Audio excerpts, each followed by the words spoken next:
नमस्कार,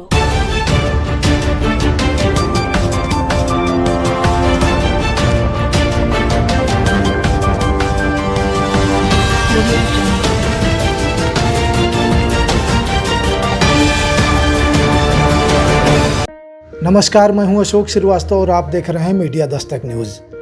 बस्ती जनपद मुख्यालय पर मालवीय रोड पर स्थित मीडिया दस्तक कार्यालय में बस्ती खबर के संपादक राजन चौधरी ने अखबारों के दफ्तरों व पत्रकारों के घरों पर हुई आईटी रेड, देश में बढ़ती हुई महंगाई, देश में आई लोकतांत्रिक गिरावट और बेरोजगारी जैसे ज्वलंत मुद्दों पर एक डिबेट किया।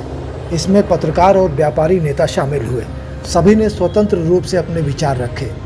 सच लिखने वाले मीडिया संस्थानों और पत्रकारों के खिलाफ दुर्भावना से ग्रस्त होकर की गई कार्रवाई की सभी ने निंदा की और कहा सरकार के काले कारनामे जनता के बीच न पहुंचे, इसके लिए मीडिया पर दबाव बनाने की यह एक सुनियोजित चाल थी। आप भी देखिए और वीडियो अच्छा लगे तो हमारा चैनल मीडिया दस्तक जरूर सब्सक्राइब करें और बेल आइकन भी दबाएं, जिससे जनता की आवाज़ आप तक सरलता से पहुंचती रहे। राजन चौधरी, समाचार पत्रों के कार्यालयों पे और पत्रकारों पे जिस तरीके से आम दिनों में खबरें आ रही हैं कि आईटी रेड डाले जा रहे हैं, उनको डराने का प्रयास किया जा रहा है और ये भारत सरकार द्वारा कहीं ना कहीं ये दबाव डाला जा रहा है स्वतंत्र पत्रकारिता करने वाले लोगों पे कि ऐसी खबरों का प्रकाशन ना किया जाए जिससे भारत सरकार की छवि धूमिल हो या जो है उनको जवाबदेही उनकी बनती हो कहीं पे। तो उसी क्रम में आज हम अपने पत्रकार साथियों के साथ जो है एक डिबेट पैनल रखे हुए हैं और बात करेंगे उनसे कि उनकी क्या राय है पत्रकारों के लिए, जो है पत्रकारों के प्रति भारत सरकार के रवैये को लेकर। तो हमारे साथ जो साथी बैठे हुए हैं डिबेट पैनल में, सबसे पहले उनका हम परिचय कराना चाहेंगे। हमारे साथ हैं जो है हमारे टीम के वेब मीडिया एसोसिएशन के संस्थापक और मीडिया दस्तक के संपादक जो है अशोक श्रीवास्तव जी हैं, और हमारे साथ हैं राजकुमार पांडे जी जो यूपी लाइव टुडे के संपादक हैं। हमारे साथ हैं सौरभ बीपी वर्मा जी जो ताकीकात समाचार के संपादक हैं, और हमारे साथ हैं जो है बस्ती न्यूज़ टाइम्स के संपादक राजेश पांडे जी, और हमारे साथ हैं व्यापार मंडल के नेता जो है बस्ती जनपद के आनंद राजपाल जी हैं। तो आप सभी का हम स्वागत करते हैं बस्ती खबर में। सबसे पहले हम शुरू करते हैं, अशोक सर से बात करेंगे। सर, मीडिया के साथ जिस तरीके से सरकार का रवैया है उस पर क्या माना जाए कि कहीं ना कहीं जो है स्वतंत्र रूप से लिखने के लिए क्या सरकार हमको प्रत्यक्ष या अप्रत्यक्ष रूप से रोक रही है? राजन जी, आज आपने डिबेट पैनल में बहुत अच्छा सब्जेक्ट रखा हुआ है और आपने उठाया है कि जो अखबारों के दफ्तरों पर आईटी का रेड डाला जा रहा है। तो आईटी का रेड हो या किसी भी इस तरह के जांच प्राधिकारी का रेड हो, किसी भी दफ्तर पर, चाहे वो अखबार के दफ्तर हो या निजी क्षेत्र के कोई भी दफ्तर हो, इसका बुरा नहीं मानना चाहिए। जांच प्रक्रिया से न किसी को घबराना चाहिए, न किसी को डरना चाहिए। लेकिन ये जांच जो हो रही है मीडिया के दफ्तरों पर, ये पूरी तरह से सरकार की दुर्भावना से ग्रस्त है और मीडिया को सच लिखने से दबाने के लिए, उसकी आवाज़ दबाने के लिए जो मीडिया संस्थान निष्पक्ष इस इतने ज़्यादा चुनौतीपूर्ण माहौल में भी जनता की आवाज़ बन चुके हैं, ऐसे मीडिया संस्थानों को और उनके संवाददाताओं को दबाने और डराने की ये एक सुनियोजित योजना है। जैसे देखा जाए तो अपने जो है इंडिया में, अपने नेशनल लेवल पर देखा जाए भारत में तमाम समाचार समूह हैं जिसमें टाइम्स नाउ है, न्यूज़ 18 है और भी तमाम बड़े बड़े चैनल्स हैं, आज तक हैं। कहीं पे रेड नहीं डाला जाता है, केवल दैनिक भास्कर के यहाँ रेड डाला जाता है और भारत समाचार के यहाँ रेड डाला जाता है। तो क्या नहीं लगता है कि ये टारगेट किया जा रहा है जो है ऐसे मीडिया समूह को कि जो स्वतंत्र रूप से लिख रहे हैं? देखिए राजन जी, बगैर नाम लिए मैं ये बताना चाहता हूँ कि आज देश में तमाम खुलकर बोलने का समय है। आज जनता भी कहती है और तमाम निर्भीक और निडर निष्पक्ष पत्रकार भी कहते हैं कि 80% मीडिया इंडिया की गोदी मीडिया हो गई है। जब से हम 24-25 सालों से पत्रकारिता में हैं और गोदी मीडिया कहा जाता है, इसका मतलब कि हम सत्ता के दलाल हो गए हैं, सत्ता के एजेंट हो गए हैं और जनता की आवाज़ न बन करके सत्ता की आवाज़ बन गए हैं। भारतीय मीडिया के लिए इससे ज़्यादा शर्मनाक स्थिति कुछ भी नहीं हो सकती है। इन लोगों को, खास लोगों को इसलिए टारगेट किया जा रहा है कि गोदी मीडिया के ज़माने में भी ये जनता की आवाज़ बने हुए हैं और निष्पक्षता और निडरता से उनकी पैरवी कर रहे हैं, उनका पक्ष रख रहे हैं। राजकुमार जी से पूछना चाहेंगे, जिस तरीके से दैनिक भास्कर की खबरें भारत सरकार को कटघरे में खड़ी रखी हुई हैं, इसको क्या लगता है कि उस समूह को डराने की कोशिश की गई है, ये IT रेड जो है छापा करके जो है उनके यहाँ? जी राजन जी, बता दें कि जब सरकार कह रही है कि ये आंकड़े हैं, उसके बाद दैनिक भास्कर अखबार ने दिखाया कि नहीं, जो आपका आंकड़ा है वो आंकड़ा झूठा है जी। जो लाशें जल रही है वो आंकड़े सही हैं, क्योंकि जो लोग जल रहे हैं, जो लोग मर रहे हैं, आंकड़ा तो वो सही है ना। फोटो सहित उन्होंने प्रकाशित फोटो सहित प्रकाशित किया उन्होंने, और अपने जो है कई पेपरों में जो है कई जगह जो है उनका जो प्रांतों में चलता है दैनिक भास्कर का जो समूह है, कई जो है प्रदेशों में उन्होंने इस चीज़ को चलाया कि कोरोना का जो कहर है वो किस कदर जो है लोगों पे सितम ढा रहा है, लेकिन सरकार जो है इस बात को मानने को तैयार नहीं है। उसके बाद भारत समाचार ने भी बड़ी बेबाकी से, मैं सलाम करता हूँ, मैं प्रणाम करता हूँ जो है विजय मिश्रा जी को और भारत समाचार के जो पत्रकार साथी हैं, उन लोगों से हम पत्रकारों को भी सीख मिलती है और एक ताकत मिलती है कि पत्रकार साथी भी कुछ ऐसे हैं कि जो सच को दिखा रहे हैं, जबकि जनता ये बिल्कुल भी, अशोक सर ने बताया जो है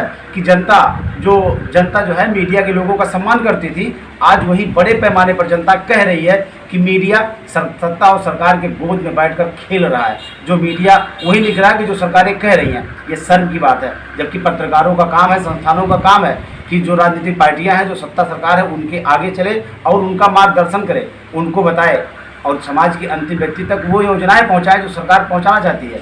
कहीं ना कहीं जिस तरीके से भारत समाचार के संस्थान पर और उनके पत्रकारों के आवासों पर, उनके संपादक के आवास पर और दैनिक भास्कर के कार्यालय पे या अन्य जगहों पर छापे मारे गए, ये पूर्णतः स्पष्ट होता है कि कहीं ना कहीं ये राजनीतिक जो है प्रहार रहा है, सच को दबाने का जो है कोशिश रहा है, नाकाम कोशिश रहा है। इससे केंद्र सरकार ने सर जो है, अशोक सर, केंद्र सरकार ने सदन में कहा है कि जो है ऑक्सीजन की कमी से कोई मौतें नहीं हुई हैं, जबकि तमाम जो है समाचार पत्र जो है ये प्रकाशित करे हैं और दैनिक भास्कर ने भी इसको प्रमुखता से उठाया है, फोटो के सहित और रिकॉर्ड के साथ। उनके ग्राउंड रिपोर्टरों ने इतना मेहनत किया है, तो क्या लगता है कि इतना मतलब ये किसको धोखा दे रहे हैं? पूरे हमारे भारत को जो है, भारत के नागरिकों को धोखा दे रहे हैं कि हमारे अपने जो है इतने लोग मारे गए ऑक्सीजन की कमी से, और ये साफ झूठ आखिर बोल के क्या सिद्ध करना चाहती है सरकार? राजन जी, ये बड़ा ही बेहुदा स्टेटमेंट आया है। भारत सरकार के जिस भी मंत्री या विधायक ने ये स्टेटमेंट दिया हुआ है, भारत में ऑक्सीजन की कमी से जो मौतें हुई है उससे त्राहिमाम मचा हुआ था चारों ओर से। आपके ज़िले में, हमारे ज़िले में जो अस्पताल हैं, वहाँ आप देख रहे थे कि डेली कितनी लाशें निकल रही थी, जबकि वो खबरों में पूरी तरह से नहीं आ पा रही थी। हम खुद अपने दफ्तर में बैठ करके अनेक लोगों को हमने ऑक्सीजन सिलेंडर उपलब्ध कराया, वरना न जाने क्या नतीजा होता। तो अगर ऑक्सीजन की कमी से ये मौतें नहीं हुई तो भारत सरकार, उत्तर प्रदेश सरकार और हर राज्यों में ऑक्सीजन के इतने सारे प्लांट क्यों लगाए जा रहे हैं? किस बात की आपाधापी मची हुई है? अगर ऑक्सीजन से मौतें नहीं हुई तो इतने सारे प्लांट लगाने की जरूरत क्या है? एक चीज़ सवाल में ही जवाब। एक चीज़ और हम अपने दर्शकों को बताना चाहते हैं कि भारतीय जनता पार्टी के खुद जो है तमाम ऐसे विधायक, मंत्री और नेता भी उस समय जो है ऑक्सीजन की कमी को लेकर सहयोग मांग रहे थे। ये भी बात सही है, और कई लोग उस बीच में जो है उसकी कमी के बदहाली के चलते वो उसके शिकार भी हुए हैं। ये भी तो सही है। जी जी जी, भारतीय जनता पार्टी का जो सत्ता में जो सरकार है केंद्र में या उत्तर प्रदेश में, वे अपने सांसदों, विधायकों और मंत्रियों की जान ऑक्सीजन को समय से उपलब्ध करा करके नहीं बचा सकी। और जब ये कोरोना थोड़ा कम हुआ या कोरोना पीरियड से ही ऑक्सीजन के प्लांट युद्ध स्तर पर पूरे उत्तर प्रदेश नहीं, देश के सभी राज्यों में लगभग लगाए जा रहे हैं। अंधाधुंध बजट इस पर जारी हुआ है। सरकार ने अघोषित रूप से ये अनधिकृत रूप से स्वीकार कर लिया है कि ऑक्सीजन की कमी से ही मौतें हुई हैं, इसीलिए ये सारे प्लांट लगाए जा रहे हैं। जो बयान आए हैं बेहद बेहुदा है। सौरभ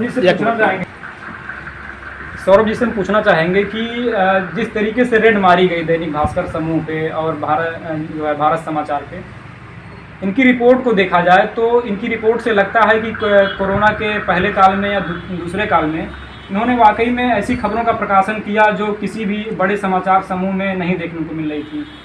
इसके बावजूद भी इन्हीं दो मीडिया समूह को टारगेट करके जो है आयकर विभाग इनके यहाँ छापा मारता है। ये क्या जो है अपने आप में सिद्ध करता है? देखिए राजन जी, ये सरकार की पूरी निरंकुशता है। जब भारत में कोरोना की पहली लहर आई, उस समय मोदी जी चैनल पर आते हैं और पूरे देश में लॉकडाउन की घोषणा कर देते हैं। सारे चैनल को हम लोग देख रहे थे, हम लोग अखबारों को देख रहे थे, हम लोग सोशल मीडिया पर देख रहे थे। खबरों का जो मतलब एक विस्तृत रूपरेखा होना चाहिए या बड़ी कवरेज होनी चाहिए, कुछ ही जगहों पर देखने को मिला।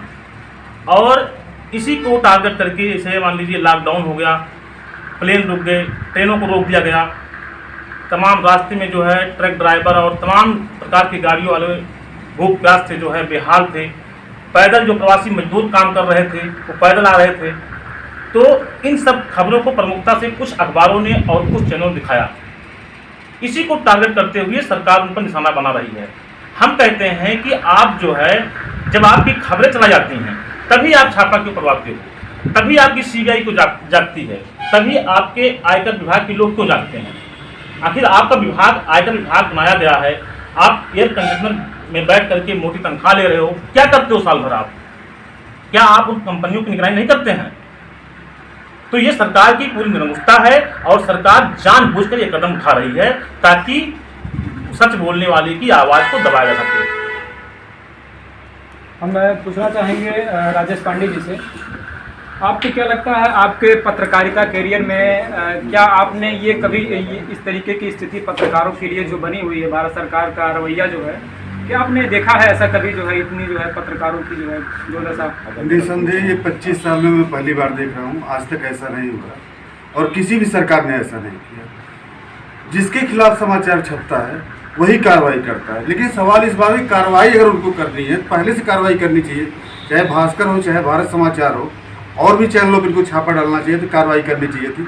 खाली इन दो लोगों ने प्रमुखता से मुद्दे को उठाया, इस नाते इनके ऊपर कार्रवाई की गई, ये निंदनीय है। हम अपने दर्शकों को पुनः बताना चाहेंगे कि हमारे साथ व्यापार मंडल के नेता जो है आनंद राजपाल जी भी हैं। आइए इनसे भी हम पूछते हैं। सर, एक जानकारी बताइए, जैसे पेट्रोल डीजल की जो दामों के ये महंगाई दिन प्रतिदिन बेतहाशा बढ़ती जा रही है, उसको लेके कहीं ना कहीं आर्थिक बोझ लोगों पे बढ़ता जा रहा है, इसको लेके आप क्या देखते हैं, क्या सोचते हैं? सरकार की ये पूरी तरीके से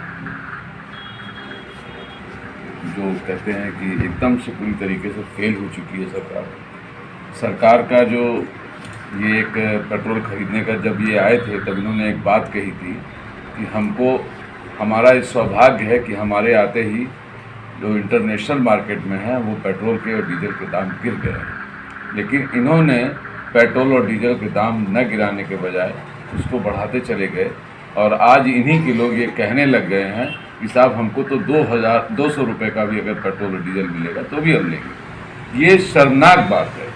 ठीक है, उनके साथ रहने वाले लोग बहुत अच्छे हैं, बहुत अच्छा उनको मानते हैं, तो एक काम वो अपने यहाँ पेट्रोल पंपों पे कर दें कि भाई जो आम आदमी है, जो इस तरीके का है, जो नहीं बियर कर सकता है, वो 70 रुपये वाला पेट्रोल भराए और जो उनके समर्थक लोग हैं वो 200 रुपये का पेट्रोल भराएं। तब ये पता चल जाएगा उनके समर्थक कितने हैं और उनके समर्थक कितने नहीं। दैनिक भास्कर ने एक रिपोर्ट छापी हुई है, जनता को पेट्रोल डीजल पर एक्साइज ड्यूटी और वेट के रूप में 5.25 लाख करोड़ रुपए से ज़्यादा चुकाने पड़े हैं जब से ये बढ़ रहे हैं बेतहाशा दाम इसके। ये आखिर में देश की जनता के ऊपर ही ये कर्ज लादे गए हैं। सारा का सारा जनता के ऊपर जाता है, द्वारा व्यापारियों के जाता है। व्यापारी बेचारे परेशान हो जाते हैं, उनके ऊपर इस चीज़ का आरोप लगता रहता है कि हम जो है किस तरीके से काम करें।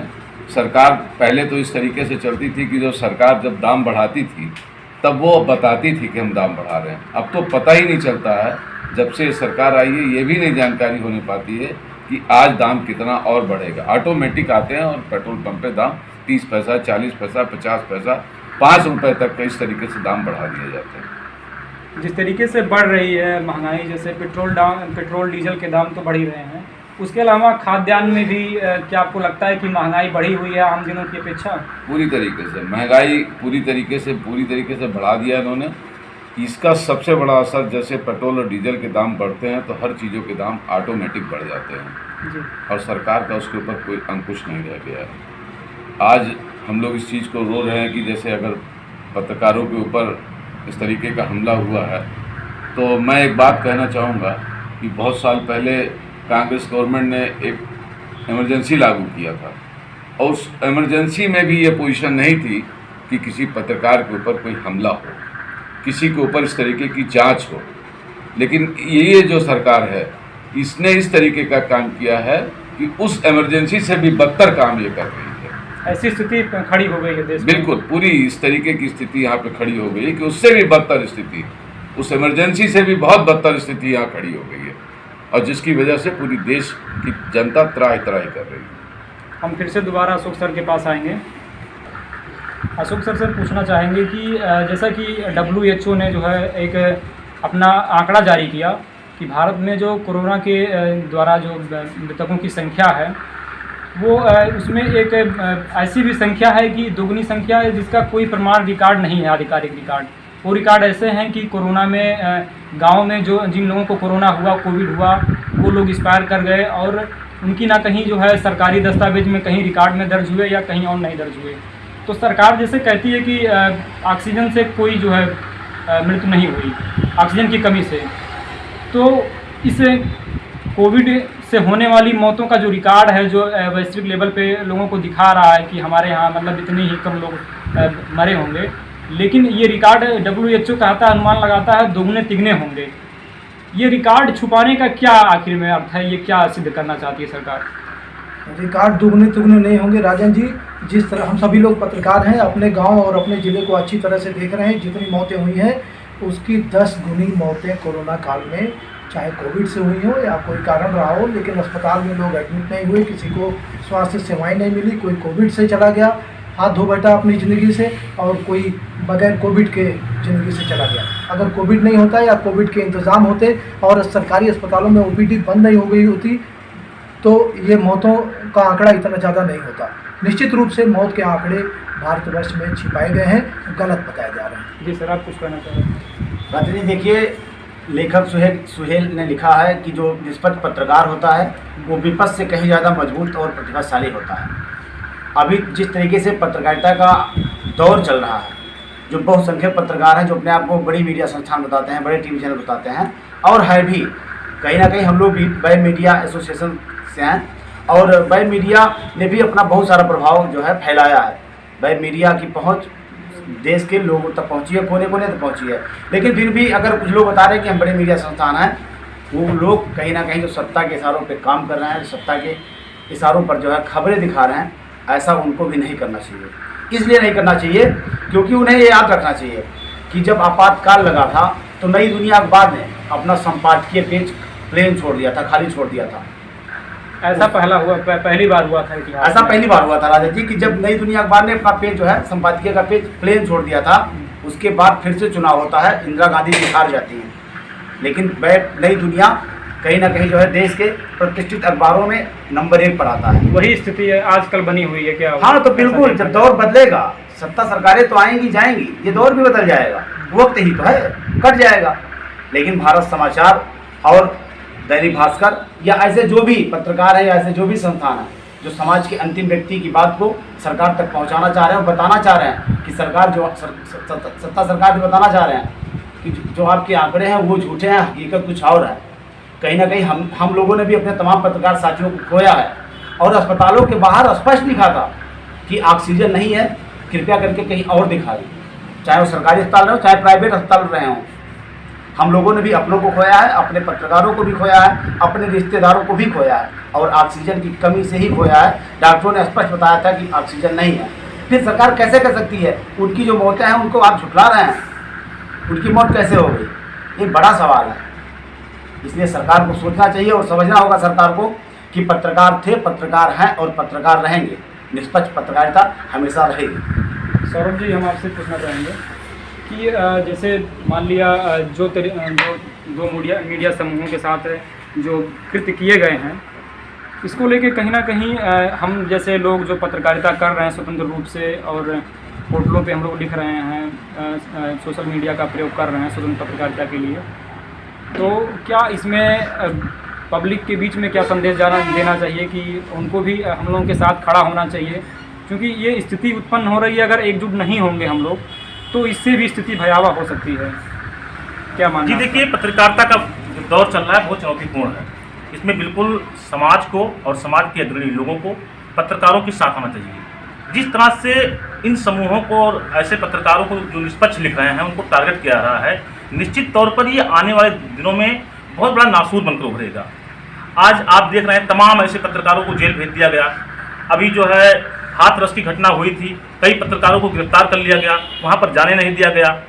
आप दिल्ली में जब ये प्रदर्शन हो रहे थे, वहाँ पर मनदीप जी की आप कहानी जान रहे हैं पूरी, तमाम पत्रकारों को जो है घटनास्थल पर जाने से रोका गया ताकि जो है सही बात को दिखाने से रोका जा सके। तो ये बहुत बड़ा जो है सरकार का जो ये सिस्टम है, निश्चित तौर पर कि उसके खिलाफ लोग ना बोलें। और इस मतलब ऐसे दौर में जनता को और समाज से जुड़े हुए सभी अग्रणी लोगों को, व्यापारियों को, किसानों को, युवाओं को, छात्रों को और जो समाज के बुद्धिजीवी वर्ग हैं, ये मीडिया के लोगों के साथ, पत्रकारों के साथ आना चाहिए ताकि हम उनकी आवाज़ बन सकें और हमारी आवाज़ सरकार की जो ये निरंकुश जो कदम हैं उनके इस कदमों को रोक सकें। अब जब छापे की ही बात हो रही है तो सर एक अभी बीच में रिपोर्ट आई है, न्यूज़ लॉन्ड्री के रिपोर्टर हैं बसंत कुमार जी, उन्होंने छापा है। उन्होंने एक रिकॉर्ड निकाला हुआ है, आधिकारिक रिकॉर्ड जो है हमारी योगी सरकार ने, उत्तर प्रदेश सरकार ने बीते 1 सालों में लगभग 160 करोड़ रुपए का विज्ञापन चलाया है। अगर देखा जाए तो ये विज्ञापन कोरोना के समय में ही चलाए गए हैं, 160 करोड़ रुपए का विज्ञापन। और इसमें कई मीडिया समूह हैं, करीब 6-7 मीडिया समूह हैं जिनमें डिवाइड है ये। सबसे अधिक 18 करोड़ शायद जो है 1 साल में न्यूज़ 18 को अकेले दिया गया है। तो क्या लगता है कि ये विज्ञापन जरूरी थे या जो है स्वास्थ्य सुविधाएं जरूरी थी उस बीच में, कि जब लोगों को सबसे अधिक आवश्यकता थी स्वास्थ्य सेवाओं की? दरअसल जिसको आप विज्ञापन कह रहे हैं वो विज्ञापन नहीं है, वो पत्रकारिता, साफ सुथरी पत्रकारिता के सामने जो संकट खड़ा कर रहे हैं, जो गोदी मीडिया की भूमिका में है, उनका पारिश्रमिक है राजन जी, जो सरकार ने बड़ी ईमानदारी से उनको कोरोना काल में भी नहीं दे दिया। जब पूरे देश में त्राहिमाम मचा हुआ था, मजदूर बेकार हो रहे थे, पलायन हो गया था देश का। सबसे 54 साल की अवस्था में मैंने सबसे बड़ा पलायन देखा। सड़कों पर जो मंजर आपने देखा वो बिल्कुल विह्वल हो जाने वाला था। ऐसे हाल में भी जब जनता दाने दाने को मुहताज थी, उस वक्त सरकार बड़ी ईमानदारी से गोदी मीडिया का पारिश्रमिक बांट रही थी, वो विज्ञापन नहीं थे। उस बीच में आईटी रेट जिनके यहाँ डालना चाहिए, जिनकी कमाई सबसे अधिक हुई, उनके यहाँ नहीं पड़ता है। और जो सच का जो है, सच का आईना दिखाते हैं लोगों को, जनता को दिखाए, लोगों को कटघरे में किए जो है नेताओं, विधायकों, मंत्रियों को कि आपके यहाँ स्वास्थ्य सेवाएं बेहाल हैं, उनके यहाँ रेट डाला जाता है। राजन जी, वर्तमान जो व्यवस्था है, जिस प्रकार से त्रुटिपूर्ण इंफ्रास्ट्रक्चर है हमारा, और सरकार दुराग्रह से पूरित होकर के कार्यक्रम इस तरह की कार्रवाई करती है, तो उसमें एक ही फार्मूला लागू होता है कि जो कमाई आपकी इस तरीके से, इस फार्मूले से होती है, अगर वो कमाई अकेले खाएंगे तो रेट पड़ेगा, और बांट करके खाएंगे तो रेट कभी नहीं पड़ेगा। आप खांचे में सेट हो जाइए तो ठीक है, खांचा बदलने की कोशिश करेंगे तो चुनौतियाँ आएंगी सामने। एक बार राजेश जी के पास हम पुनः आते हैं। जिस तरीके से पत्रकारों के साथ मारपीट, हिंसा की भी खबरें आई थी अभी बीते जो है पंचायत चुनाव में, इसको लेके क्या कहा जाए? जो है एकदम सरकार एकदम उतारू हो गई थी कि ये जो है कुछ दिखा ना पाए क्या हम कर रहे हैं। हाँ, सरकार इस पे जो है एकदम समझिए निरंकुश हो गई थी और ये चाहते थे कि हम सच ना दें, यानी कि ना किसी को पर्चा दाखिला करने दिया गया, ना पर्चा खरीदने दिया गया। तमाम ऐसी घटनाएं हुई अपने यहाँ। जो महिला प्रत्याशी थी उनको कपड़े तक उतार दिए गए कि वो अंदर से बाहर ना आने पाएँ। तो ऐसी बहुत घटनाएं हुई और ये निश्चित ही गलत है। आज तक मेरे ख्याल से जो है कभी भी ऐसा नहीं हुआ सपा बसपा किसी के सरकार में, तो भाजपा सरकार में। अभी लगभग कुछ महीने हैं जो है विधानसभा स्तरीय चुनाव होने हैं, फिर से आएंगे अक्सर आपके पास। सरकार बदलेगी या नहीं बदलेगी इसका तो हम कोई आधिकारिक वो कर नहीं रहे हैं, लेकिन अगर मान लिया नई सरकार बनती है कोई और पार्टी की, उससे हम क्या अपेक्षा कर सकते हैं? क्या सुधार उसको करना चाहिए? क्या चीज़ें एकदम अव्यवस्थित हो गई हैं? सबसे पहले तो जो लोकतंत्र के ऊपर इन्होंने जो प्रहार किया है, उस प्रहार को अगर पूरी तरीके से ठीक करेंगे और जो चारों स्तंभ हैं वो पूरी तरीके से अगर चलाने का प्रयास करेंगे, तभी वो सही तरीके से सफल सरकार चला पाएंगे। अभी ऐसे लग रहा है सब अव्यवस्थित हो गई, सारा कुछ अव्यवस्थित, काफ़ी कुछ तैयारी करना, चारों स्तंभ पूरी तरीके से खराब हो चुके हैं और उसमें थोड़ा थोड़ा सब में ही गिरावट आई है। चाहे वो चौथा स्तंभ ये भी क्यों ना हो, आपका पत्रकारिता का भी, इसमें भी आपने देखा होगा अभी बलरामपुर के पास कोई एक घटना घटी, सब लोगों ने उस पर आपत्ति भी उठाई और सारा मीडिया सामने आया, लेकिन अचानक से वो मिठाई खा के, उन्नाव की घटना थी, हाँ, उसमें तिवारी जी थे, जी कृष्णा तिवारी, वो बैक हो गए और बैक होकर मिठाई खा के अलग हो गए। इस तरीके की जो घटनाएं होती हैं वो पत्रकारिता को बहुत शर्मनाक तरीके से बहुत पीछे ले जाती हैं। ये सब खत्म होंगी तभी जब सरकार बदलेगी। इस पे हम जवाब लेना चाहेंगे अशोक सर का कि जो घटना हुई थी, कृष्णा तिवारी जी ने जो कृत्य किया है, पत्रकारों का जो है साख को कहीं ना कहीं चुनौती देने का, उस पर आप क्या कहना चाहेंगे? हमारे आपके बीच में ऐसे अनेकों पत्रकार हैं जो इस सिस्टम में अपने आप को एकदम से सेट कर लिए हैं। वो जनता की आवाज़ नहीं बनते, वो विपक्ष की भूमिका में नहीं है, वो अफसरों और विभागों के इर्द गिर्द गणेश परिक्रमा करते हैं और उनको खुश करने वाली खबरें प्रायः अपने समाचार माध्यमों में डालते हैं। और इन्हीं के नाते हम जो अच्छे लोग हैं, मुट्ठी भर पत्रकार जो बचे हैं, जो पीठ पत्रकारिता कर रहे हैं, जिनके अंदर ईमानदारी, सच्चाई और निडरता, निष्पक्षता अभी भी कायम है, उनके ऊपर भी सवाल खड़े होते हैं। इसमें क्या सुधार किया जाना चाहिए? क्या आपको लगता है कि ये कुछ चीज़ें व्यवस्थित हो पाएंगी? इसमें कभी सुधार नहीं होगा, इसलिए कि समाज का ही हिस्सा पत्रकार भी होता है। जिस समाज के हिस्से से लोग पुलिस बनते हैं, जिस समाज के हिस्से से लोग डॉक्टर बनते हैं और जिस समाज के हिस्से से नेता बन जाते हैं, उसी समाज के हिस्से से पत्रकार भी आता है। और ये लोग बाद में जा कर के जब इनको पोर्टफोलियो मिलता है तो कितनी बेहूदगी करते हैं आप जान सकते हैं। उसी समाज का हिस्सा पत्रकार भी है। तो पत्रकारों में भी कोई इस भूमिका में है जो जयचंदों की भूमिका में है, ये रहेंगे, थे और आज भी हैं। सिर्फ ये है कि जनता को इन्हें पहचानना है। जो लोग, जिनकी संख्या बहुत कम है, मुट्ठी भर लोग हैं, उनका जनता को साहस बढ़ाना है।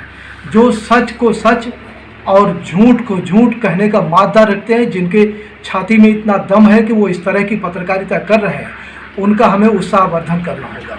अच्छे और अच्छी सोच वालों को, सच बोलने वालों को प्रोत्साहन अगर नहीं मिलेगा, झूठ बोलने वालों को महिमा मंडित किया जाएगा, तो सच और झूठ में फ़र्क करना 125 करोड़ देशवासियों के लिए राजन जी बहुत मुश्किल हो जाएगा। जो चुनौतीपूर्ण वक्त है उसमें हम देशवासियों से यही अपील करना चाहते हैं कि जो पत्रकार सच्चाई और ईमानदारी का साथ दे रहे हैं, जो विपक्ष और जनता की इतने चुनौतीपूर्ण माहौल में भी आवाज़ बने हुए हैं, उनका कृपया प्रोत्साहन करें, उनका हौसला बढ़ाएं और जब कभी भी वो मुसीबत में आए तो कम से कम वैचारिक रूप से तो उनके साथ रहें। और आपने बहुत अच्छी बात बताई। तो इस बीच में क्या माना जाए कि भारत सरकार को के प्रति हम लोग क्या अपेक्षा करें कि क्या चीज़ें मतलब वो बेहतर कर सकते हैं? हम लोग पत्रकार हैं, हम लोग स्वतंत्रता से लिखना चाहते हैं, हम पाठकों के बीच में रह के जो है उनकी बातों को मुखर करना चाहते हैं। केवल इतना ही है कि यही हमारी पूंजी है, यही हम कर सकते हैं। इसके बीच में अगर वो हमारा कलम पकड़ते हैं, हमको लिखने नहीं दिया जाता है, हम पे जो है मुकदमे किए जाते हैं, तमाम तरह की यातनाएं दी जाती हैं जो उनका तरीका है।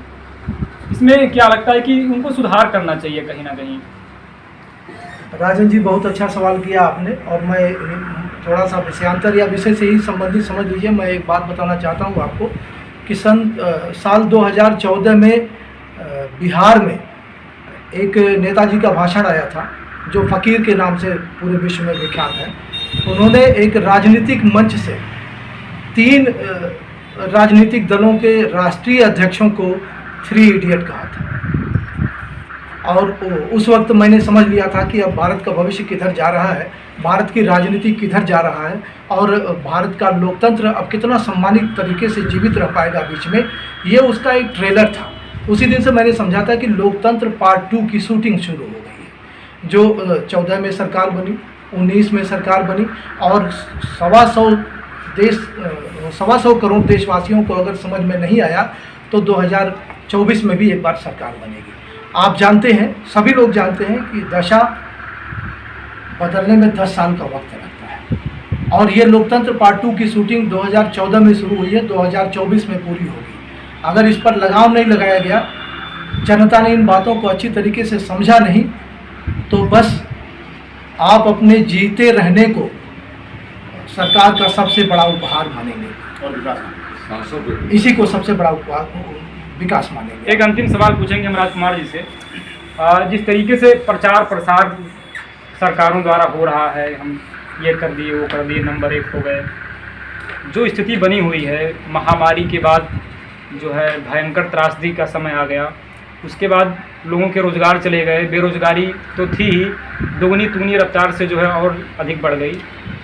इसमें भी जो है विज्ञापन चलाना या ये क्या दिखाता है सरकार का? देखिए, सरकार स्पष्ट, सरकार की जो मंशा है वो स्पष्ट है। सरकार दिखाना चाहती है कि हम ही खुदा हैं। क्या विज्ञापन दिखाने से रोजगार मिल जाएगा हम लोगों को? विज्ञापन दिखाने से रोजगार नहीं मिल जाएगा, लेकिन सरकार तो बनी रहेगी ना। सरकार बताना चाह रही है कि हमने ये सब कर दिया है। अब वो चीज़ें हुई कि नहीं हुई ये तो धरातल पे आने के बाद ही पता चलता है। हम लोग धरातल पर दिखाते हैं तो छापे पड़ते हैं, मुकदमे होते हैं, फिर भी हम लोग दिखा रहे हैं और दिखाते रहेंगे। कहीं ना कहीं अब अगर आप रोजगार की बात करें तो कोरोना काल के बाद तमाम परिवार टूट गए। हम लोग गाँव में बिलोंग करते हैं, हम लोग गाँव की गलियों में जाते हैं, समाज के अंतिम व्यक्ति से मिलते हैं।